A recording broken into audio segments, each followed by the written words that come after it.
Roma 8 ayat 37. Tetapi dalam semuanya itu kita lebih daripada orang-orang yang menang oleh Dia yang telah mengasihi kita. Amin. Saudara, kitab Roma 8 ayat 37 dengan jelas berbicara kepada kita, tetapi dalam semuanya itu kita lebih daripada orang-orang yang menang oleh Dia. Siapa Dia di sini? Yesus. Tapi banyak orang Kristen yang gak ngerti bahwa kita ini adalah umat pemenang. Buktinya, kalau kita bisnis kita masih pakai curang-curang, pakai bohong-bohong, pakai tipu-tipu. Kalau kita kerja kita bumbui dengan ketidakjujuran, tidak rajin, tidak semangat, tidak setia. Kenapa? Kita berusaha dengan kekuatan sendiri. Bisa berhasil? Bisa. Jangan saudara lupa, iblis juga kasih jalan untuk manusia, khususnya untuk orang Kristen. Lihat, orang yang tidak takut Tuhan, yang seumur-umur gak ke gereja, yang seumur-umur gak pernah memuji Tuhan, bisa dikasih kaya raya. Tapi bedanya nanti di ujung, di akhir. Tuhan bilang, untuk apa kita memiliki dek teuing meureun seisi dunia. Buat apa kita memiliki Jakarta jika binasa? Tapi kalau saudara dikasih harta kekayaan, tinggalkan imanmu. Benar. Berapa banyak orang Kristen yang takut menghadapi masa depan? Dia melepaskan jubah kekristenan. Iya deh, cari pendamping orang-orang yang tidak seiman, nggak masalah. Cari pasangan hidup yang nggak seiman zaman sekarang, nggak masalah. Saudara lihat, orang yang meninggalkan iman percayanya kepada Tuhan, sejak dia melepaskan hak kesulungannya, lalu hidupnya dirundung dengan masalah, dengan persoalan, dengan masalah. Kenapa? Karena Yesus yang memberi kita menang, yang menjamin kehidupan kita. Saya harap amin saudara, bukan cuma di sini, nanti di rumah, nanti di bisnis, lagi ditolak, lagi gagal, saudara masih bisa bilang amin. Kapan kita tahu bahwa kita ini adalah umat pemenang? Kapan saudara tahu bahwa kita ini dibuat oleh Tuhan menjadi umat pemenang, bahkan lebih daripada pemenang? Kapan saudara tahu? Kenapa? Waktu masalah datang. Kapan orang-orang di Sukabumi, di Tasik, di Garut bersorak-sorai hidup Persib? Kapan dia bilang gitu? Waktu dia tahu Persib menang. Betul? Mungkin dia lagi sakit flu habis dikerok. Mungkin dompetnya lagi tipis. Mungkin besok kan dia harus bayar hutang. Tapi hari ini dia bersorak hidup Persib. Kenapa orang Kristen gak bisa gitu? Halo, masih ada kah? Saudara, pada saat Yesus bersedia naik ke kayu salib, tangan, kaki, kepala bercucuran darah. Pada waktu Yesus berkata, Bapa, ke dalam tanganmu kuserahkan nyawamu. Pada waktu itu cepat saya pegang. Pada waktu Yesus bangkit,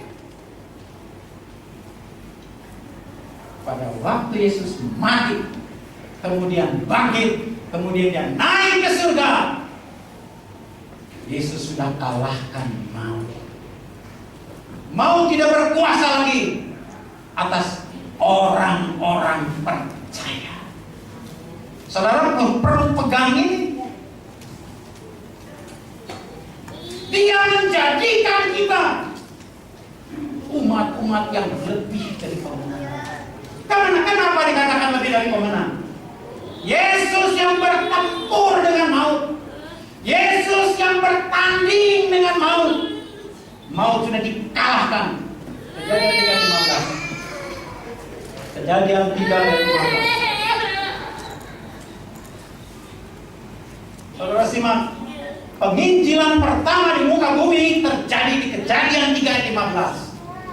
Ketika terjadi permusuhan pertama kali di muka bumi ini antara Allah dengan iblis. Kejadian 3 ayat 15. Aku akan mengadakan permusuhan antara engkau dan perempuan ini, antara keturunanmu dan keturunannya. Keturunannya akan meremukkan kepalamu, dan engkau akan meremukkan tumitnya. Amin. Saudara perhatikan, Allah berfirman keturunan dari perempuan ini akan bermusuhan dengan ular sepanjang hidup. Keturunan perempuan akan meremukkan kepala ular, tetapi ular juga akan meremukkan tumit daripada keturunan perempuan. Terbukti? Halo, terbukti nggak? Di kayu salib kaki Yesus di paku, tapi Yesus meremukkan kepala ular. Jadi sejak kejatuhan manusia ke dalam dosa, antara manusia dan iblis terjadi permusuhan. Tapi kok di zaman akhir ini banyak orang bersahabat sama iblis? Setuju? Di akhir zaman banyak manusia bersahabat dengan iblis. Setuju? Kunaon? Kita tahu iblis itu musuh kekal, musuh abadi. Tapi ketika iblis bilang, bos, kalau bisnis jangan jujur-jujur teuing atuh. Tahu? Kalimat teuing, tahu nggak? Jangan bilang nyamuk, nggak bagus. Kalau bisnis, kalau dagang, kalau kerja. Suami-suami nih, suami-suami ada di sini? Ya.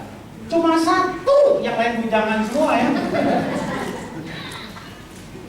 Iblis bilang, bos, jangan setia-setia sekali sama nyonya.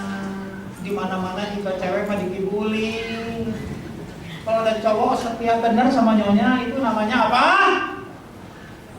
Suami-suami. Kok tahu ya? Jangan. Istri mah, udah aja kita enjoy di luar. Pernah punya teman yang model gini?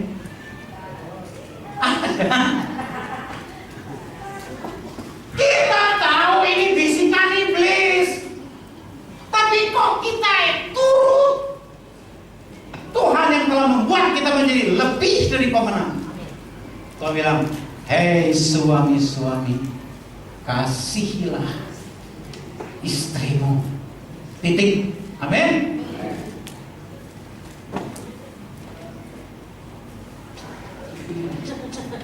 Kunaon ya?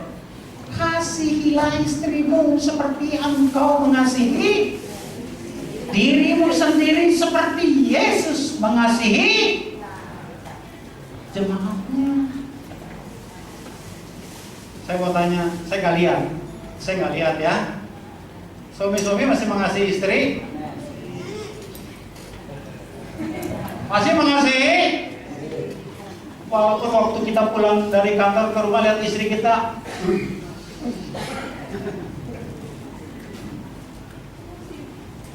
saudara, dulu saya punya karyawan waktu saya masih kerja, waktu saya masih bisnis. Suatu ketika habis bayaran Sabtu dia bilang gini, Pak, saya baru nikah 3 tahun, tapi rasanya lihat istri itu sangat gitu, bosan gitu. Ibu-ibu hati-hati dengerin, diperhatikan ya. Baru 3 tahun nikah lihat istri seperti udah bosan. Kenapa? Saya bilang, kenapa bosan? Dulu mah asalnya teh bagus, elok. Sekarang semuanya lempeng. Tahu lempeng? Halo, tahu lempeng? Saya pakai istilah lempeng deh. Kalau saya pakai istilah lain, tahu benar tersinggung. Kenapa? Sekarang mah jadi lempeng. Saya ngomong, yang bikin lempeng siapa? Yang bikin lempengnya siapa? Ada kan? Coba tanya sama suami, tanya sama istri. Coba lihat, aku masih ganteng nggak? Aku juga sama berubah. Ada yang copot 1 gigi. Jangan melihat dari sudut mata duniawi. Kalau kita selalu lihat dari sudut mata dunia, kehendak hati duniawi, kita semua tidak pernah akan merasa puas. Setuju? Nah, sekarang pertanyaannya, kenapa kita dikatakan lebih daripada pemenang? Saya mau tanya, yang bertempur iman melawan iblis siapa? Yesus. Iblis sudah diremukkan kepalanya oleh Yesus, setuju? Yesus sudah menang. Dia melakukan satu-satunya pertempuran terakhir. Meskipun semula dia hadapi dengan perasaan gentar, dia sampai berdoa, ya Bapa, sekiranya mungkin, lalukanlah cawanku ini dari padaku. Dia keluar keringatnya seperti keringat darah. Tapi dia laksanakan juga, janganlah kehendakku, tetapi kehendakmu jadilah. Setelah Yesus dimuliakan, apa yang saudara dapat? Apa yang kita dapat daripada hasil kemenangan Yesus? Kita buka Yohanes 10 ayat 28 sampai 30. Saudara harus pegang ayat-ayat ini supaya besok kalau saudara berhadapan dengan masalah, saudara tahu posisi kita yang sesungguhnya. 28 sampai 30. Yohanes 10 ayat 28 sampai 30. Dan aku memberikan hidup yang kekal kepada mereka, dan mereka pasti tidak akan binasa sampai selama-lamanya, dan seorang pun tidak akan merebut mereka dari tanganku. Bapakku yang memberikan mereka kepadaku lebih besar daripada siapapun, dan seorang pun tidak dapat merebut mereka dari tangan Bapa. Aku dan Bapa adalah satu. Amin. Saudara perhatikan, ini kalimat Yesus sendiri, bukan kalimat orang berbicara ditulis oleh Yohanes. Ketika Yesus berbicara, Yohanes hadir di sana karena Yohanes salah satu murid Yesus. Yohanes menulis, dikatakan, dan aku memberikan hidup yang kekal kepada mereka. Kalau mereka itu saudara dan saya termasuk nggak? Tuhan janji Dia akan memberi jaminan keselamatan kepada kita, seorang pun tidak bisa merebut mereka dari tangan Bapakku. Ada amin? Masih bimbang? Masih khawatir? Gimana ya? Minggu depan bisnisku masih lancar nggak ya? Bagaimana ya pekerjaanku ya? Bagaimana anak cucuku nanti masih bisa sekolah ke luar negeri nggak ya? Masih khawatir? Masih khawatir? Kemarin pas ribut orang receh. Kalau kita tidak khawatir, mau hidup, mau mati, aku dapat jaminan keselamatan dari Bapa. Bagianku menjalani kehidupan seperti yang firman Tuhan berkata. Lebih dari itu, kurang dari itu aku tidak memikirkan. Kalau aku kerja, lakukan kerja itu seperti aku bekerja untuk Tuhan. Kalau aku bisnis, aku lakukan bisnis itu seperti aku bisnis untuk Tuhan. Kalau aku jadi istri, aku akan melayani suamiku seperti ibu-ibu. Kalau suaminya kasih uang kurang, kalau suaminya kasih uang belanja kurang, masih mau, halo, masih mau melayani suami. Yang bukan, yang penting lihat duitnya aja, duitnya segini, pelayanannya segini. Kalau duitnya tambah, wah. Saudara, Tuhan bilang hidup mati kita jaminan di tangan Tuhan. Ya habis gimana Pak? Bagaimana saya bisa jujur Pak? Habis gajinya nggak naik-naik. Tuhan bisa mengeraskan hati Firaun, tapi Tuhan juga bisa melembutkan hati Firaun. Tuhan bisa melunakkan hati bos kita. Tuhan juga bisa mengeraskan hati bos kita. Bagaimana kita bekerja dalam dunia ini? Apa yang kita lakukan memuliakan Tuhan apa enggak? 1 Korintus 10 ayat 31. Kita banyak kali tuntut dari Tuhan yang banyak. Udah gitu, Tuhan tolong aku ya, mau bayar kuliah nih Tuhan, sekian puluh juta Tuhan. NB nggak pakai lama. Emangnya Tuhan pelayan di restoran nggak pakai lama? Mamanya Yesus ketika bilang sama Yesus, mereka kekurangan anggur. Yesus bilang apa? Waktuku belum tiba. Kita apanya Yesus berani ngomong Tuhan tak pakai lama di berkatmu ini. Kantaunya jangan pakai lama Tuhan. Yuk, 1 Korintus 10 1 Korintus 10 ayat 31. Ya. Aku menjawab, jika engkau makan atau jika engkau minum, Perhatikan, jika engkau makan, jika engkau minum, atau jika engkau melakukan sesuatu yang jika engkau melakukan sesuatu yang lain, lakukanlah semuanya itu untuk kemuliaan Allah. Amin. ada amin? Amin. Di gereja sikap kita memuliakan Tuhan. Kalau ketemu sama sesama di ambang pintu, apa yang kita lakukan? Kasih salam? Persis yang lewat karena yang pika sebelum. Masih kasih salam?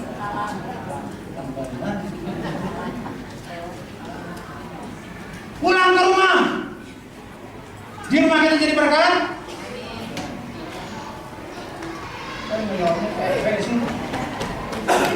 Coba di rumah kita jadi berkat enggak? Di bisnis jadi berkat? Di kantor jadi berkat? Jangan catat ya, amin ya. Jangan bilang amin, yang diam tadi bilang untung gua menjawab. Saudara, karena Yesus sudah menang, kita lebih dari pemenang. Kita mendapat jaminan keselamatan. Tentunya kalau kita mendapat jaminan keselamatan, kita juga mendapat kesempatan untuk keampunan dosa. Bisa 2 ayat 38. Jadi banyak orang dulu saya injili seorang bapak, Pak ayo dibaptis. Bapak rajin ke gereja, dia bilang enggak. Begitu ada pengumuman tiap setahun 2 kali ada baptisan, saya desak terus, Bapak yuk dibaptis. Enggak, jangan sekarang. Sampai suatu ketika saya datang ke rumahnya, saya ajak bicara, Bapak ini kesempatan. Seringkali kesempatan tidak terulang untuk kedua kali. Ketika saya tekankan, Bapak ayo dibaptis. Dia bilang apa? Saya punya masa lalu yang kelam. Saya punya dosa yang begitu banyak. Iblis membutakan mata hati rohani kita. Iblis membutakan pikiran kita. Iblis membutakan telinga kita. Supaya apa? Supaya kita jangan diselamatkan. Ya, tolong bisa doa ya. Kisah Para Rasul 2 ayat 38. Jawab Petrus kepada mereka, bertobatlah dan hendaklah kamu masing-masing memberi dirimu dibaptis dalam nama Yesus Kristus untuk pengampunan dosamu, maka kamu akan menerima karunia Roh Kudus. Amin. Amin. Terima kasih. Artinya ada kesempatan bagi kita untuk diampuni segala dosa. Tuhan bilang, marilah kita berperkara. Sekalipun dosamu merah, lanjutkan, seperti kirmisi, aku akan buat putih seperti salju. Sekalipun dosamu merah seperti, ya udah tadi kirmiji, masa kirmiji terus, kain kesumba, aku akan buat putih seperti bulu domba. Mazmur bilang apa? Akan aku buang dosamu sejauh timur dari barat. Saudara kalau mau cari mempertemukan ujung timur dan barat, tidak akan pernah ketemu. Itulah karena Dia sudah menang, kita lebih dari pemenang. Pertama, kita sudah dapat apa tadi? Jaminan keselamatan. Yang kedua, kita sudah dapat pengampunan dosa. Asal kita mengaku, Tuhan, aku mengaku dulu aku seorang yang berdosa banget. Tuhan bilang, mari ke sini. Aku tidak pernah hitung, aku tidak pernah ingat lagi seberapa besar kesalahan, seberapa dalam dosamu, seberapa luas pelanggaran. Hari ini semua kesalahan kita dihapuskan. Apalagi sebagai orang yang lebih dari pemenang, Tuhan akan menyediakan berkat-berkat baru. Saudara perhatikan, banyak orang seringkali melakukan hidupnya, dia mencari sesuap nasi, katanya sebetulnya dia berjuang dengan kekuatannya sendiri. Setelah saya mengerti tentang firman Tuhan, tentang Yohanes 10 ayat 10, pencuri datang hanya untuk mencuri, membunuh, dan membinasakan. Aku datang, kata Yesus, untuk memberi hidup, bahkan hidup yang berkelimpahan. Saudara, saya ini seorang yang maniak kerja. Soal cari uang nggak ada capeknya, saudara. Hari ini di Jakarta, besok bisa ada di Pekalongan, besoknya lagi bisa ada di Jogja, besoknya lagi bisa ada di Sukabumi, besoknya lagi saya injak rumah dalam 1 bulan, mungkin 1-2 hari saja. Setiap kali saya pulang ke rumah, dulu zaman tas apa itu? Ecelon. Saya kasih temannya, nih, apa ini dia buka? Tidak ke gereja juga diberkati kan? Tidak ke gereja juga diberkati kan? Ini belum pakai gunung kawi nih. Kalau tambah gunung kawi, tambah sumur 7, tambah Mbah Marijan, nggak tahu. Ini baru kekuatan sendiri udah kayak gini, saya bilang. Saya pikir saya yang bisa atur gitu. Saya pikir saya bisa atur masa depan. Sampai suatu ketika Tuhan bilang, turun tahta. Sebagaimana Saul harus turun tahta. Saya seperti pohon tumbang, saudara. Nggak ada kelihatan bekas-bekasnya seperti orang yang punya ini, punya itu, nggak ada. Di situ saya tahu bahwa firman Tuhan nggak pernah salah. Aku datang supaya kalian, saudara dan saya. Ini bukan bicara soal Anda saja. Ini juga berbicara tentang saya. Saya sudah alami sakit. Didisiplinkan Allah itu sakit. Walaupun menyembuhkan, menyehatkan, tapi sakitnya itu loh gimana? Di mana-mana, saudara. Kalau biasanya antar anak sekolah naik mobil udah mana nih? Sekarang bukan. Capek atau mana kita punya mobil? Nggak ada sekarang. Koko capek. Ya udah gendong. Adiknya, Astrid juga capek atuh. Gendong dua. Di situ saya mau sadar bahwa Tuhan adalah segala-galanya. Dalam keadaan seperti ini, kalau orang masih belum bertobat, itu bahasa Yunani-nya itu tererah. Tahu Pak, tererah? Siapa yang belajar bahasa Yunani di sini? Tererah. Bahasa Jakartanya terlalu. Dan saya ingat ketika Allah menegur Daud, dia mengaku, Tuhan ini aku orang berdosa. Aku bertobat. 1 tahun saya menderita, yang paling menderita. Setelah habis 1 tahun, Tuhan angkat lagi. Dia buka jalan saat tiada jalan. Saudara harus percaya kalau saat ini mungkin kita sedang terpuruk. Jangan cepat-cepat kita salahkan Tuhan. Seringkali yang paling empuk, sasaran empuk kita adalah Tuhan. Karena Tuhan kalau disalahin, Tuhan salah.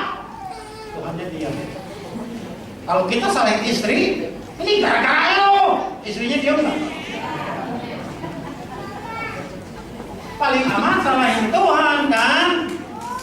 Tapi pagi hari ini kita sudah lebih dari pemenang. Dia yang sudah kalahkan iblis, kekayaannya diberikan untuk kita. Ada amin? 1 Korintus 8 ayat 9.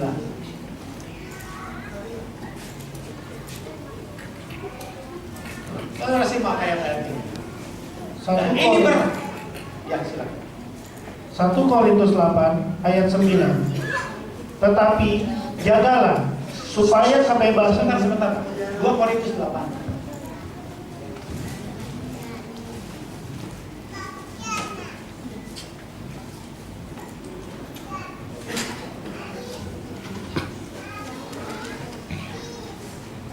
Korintus 8 ayat 9. Karena kamu telah mengenal kasih karunia Tuhan kita Yesus Kristus, bahwa Ia yang oleh karena kamu menjadi miskin, sekalipun Ia kaya, supaya kamu menjadi kaya oleh karena kemiskinannya. Amin. Saudara tadi dikatakan apa? Tetapi oleh karena kasih karunia, tetapi oleh karena anugerah Dia yang kaya rela menjadi, supaya karena kemiskinannya kita menjadi, setelah kita kaya, ya tuh, setelah kita dibikin kaya, apa yang saudara perbuat? Aduh, haleluya, benar. Saudara semua tanya, saudara yakin dan percaya bahwa Yesus itu satu pribadi yang amat kaya raya sekali? Yakin? Kitab Hagai bilang emas dan perak kepunyaanku. Tapi dia bilang anak manusia tidak punya tempat untuk meletakkan. Ketika Yesus bilang tidak ada tempat untuk meletakkan kepalanya, Yesus bersungguh-sungguh nggak? Halo? Saudara tidur di spring bed, batangnya bulu angsa, bisa mengucap syukur? Oh, tadi salah tuh. Coba kalau tadi gua turunin harga sedikit, udah dapat tuh proyek. Tidurnya di spring bed bulu angsa, nggak pernah ada syukur-syukurnya. Yesus membaringkan tubuhnya, nggak ada tempat. Karena apa? Karena semen diberikan untuk kita. Nah, kita yang sudah menikmati. Saudara, satu ayat lagi. Asal ada makanan dan pakaian itu cukup bagimu. Ada amin? Asal ada makan dan pakaian itu cukup bagimu. Saudara cari uang untuk makan dan pakaian? Halo?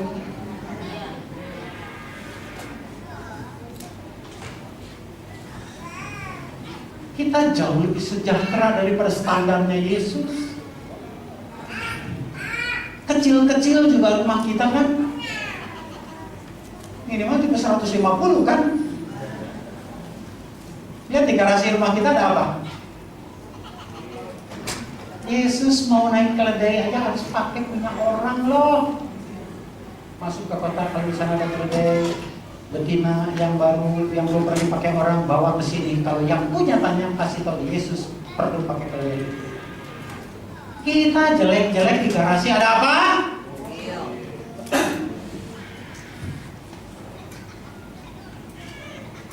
Pernah keluar ucapan syukur? Mobilnya udah tua nih, orang lain udah ganti sama yang model baru. Biar tua-tua juga namanya mobil. Cobalah. Saudara mensyukuri nggak kalau kita ini lebih dari pemenang? Satu yang terakhir lagi. Saudara, Matius 28 ayat 18 sampai dengan 20. Matius 28 ayat 18 sampai 20. Matius 28 ayat 18 sampai 20. Yesus mendekati mereka dan berkata, "Kepadaku telah diberikan segala kuasa di sorga dan di bumi. Karena itu pergilah, jadikanlah semua bangsa muridku, dan baptislah mereka dalam nama Bapa dan Anak dan Roh Kudus. Dan ajarlah mereka melakukan segala sesuatu yang telah kuperintahkan kepadamu. Dan ketahuilah, aku menyertai kamu senantiasa sampai pada akhir zaman." Amin. Ada amin? Saudara, kalau Tuhan buka lowongan kerja nih, dicari orang-orang yang mengasihi Tuhan untuk melayani musik, untuk melayani WL singer, and so on, and so on. Kira-kira saudara punya kapasitas di sana, saudara mau daftar nggak? Halo? Kalau diterima mau udah pukul lowongan ini. Dicari orang yang mau setia melayani Tuhan. Apakah jadi usher? Apakah bagian ini, bagian itu? Kita mau daftar nggak? Atau kita tahu sebelah? Kalau melayani di sini sebelah dapat berapa ya? Di kantor gua udah dapat capkel nih. Di sini kira-kira bisa lebih nggak? Saudara, kalau sama Yesus urusannya cinta. You minta berapa sama Yesus, dia pasti kasih. Percaya nggak? Kalau Tuhan bisa kasih jauh lebih besar daripada apa yang kita pikirkan. Saya mau tanya, perusahaan besar di dunia ini kasih fee berapa? Ada yang 100, ada yang 200 juta. Saya punya jemaat, ada yang sudah sampai 180 juta satu bulan. Di dunia ini ada yang 200 juta atau 250 juta ada? Satu bulan? Cuma saya bilang gini.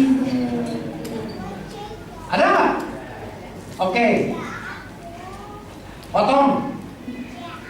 pemeliharaan mata, pemeliharaan telinga, gigi yang bagus, buat cek jantung setiap hari, dipotong semua sama oksigen yang kita hirup. Kita bersih dapat berapa?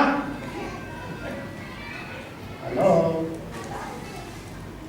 siapa yang paling tua di sini? Yang usia paling tua? Yang tuanya ke Pak Markus lagi. Itu masalah Pak Markus siapa? Bapak yang ini umur berapa Pak? Berapa? 64. Pak Markus berapa? Sama.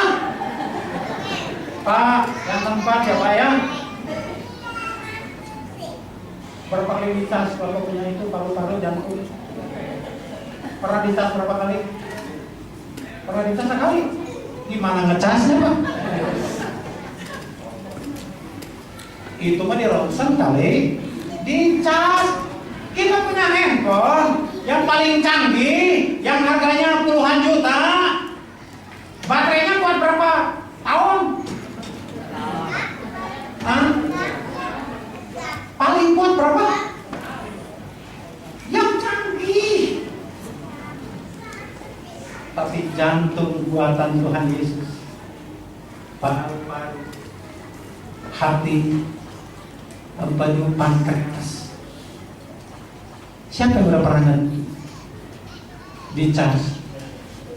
Pernah? Coba. Makanya coba kita sekali-kali masuk ke rumah sakit ke TikTok ya. Lihat itu orang yang sudah pakai mesin itu. Nit.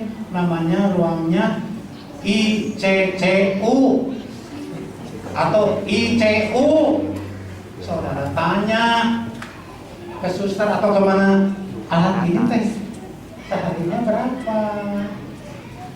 Terus yang oksigen yang dipompain itu, kalau itu yang dipompain sama yang salah kabel hubung yang di sini bedanya apa?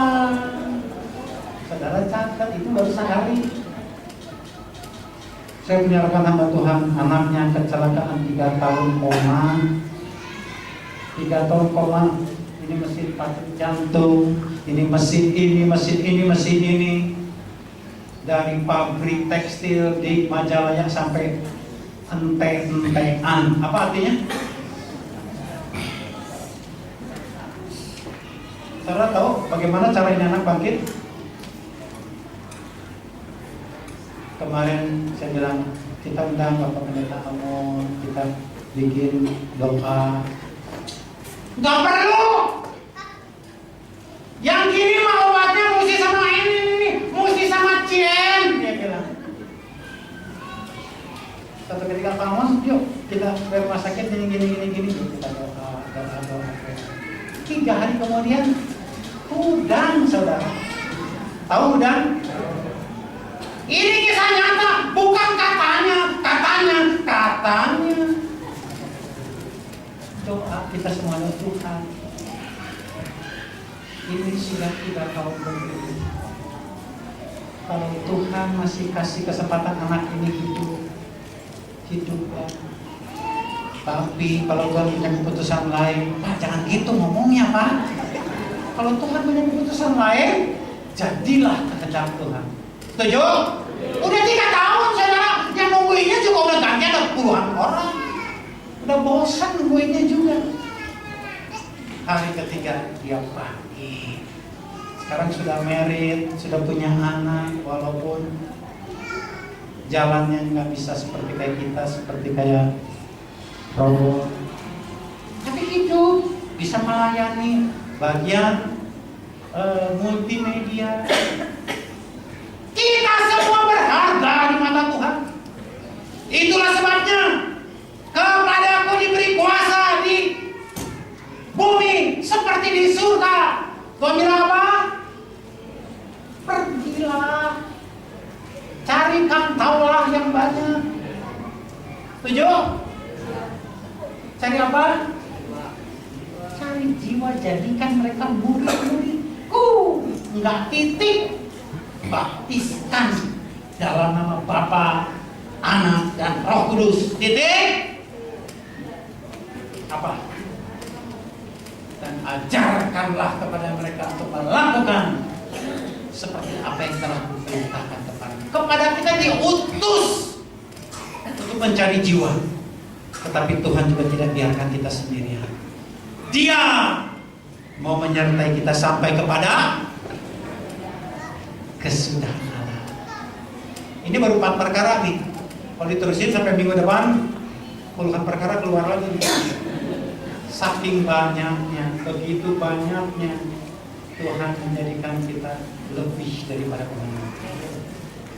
Kesimpulan, setelah kita tahu bahwa kita ini seorang tim kemenangan, lebih dari pemenang, apakah kita masih galau lagi menjalani hidup? Apakah kita juga masih takut lagi menjalani kehidupan, bimbang lagi, berantem terus di rumah sama nyonya, sama suami, sama menantu, sama mertua? Kata Tuhan yang kamu butuhkan apa? Pikirkanlah perkara-perkara yang di surga. Jangan lagi kita mau dibodohi, ditipu oleh iblis. Kita ini lebih dari amin.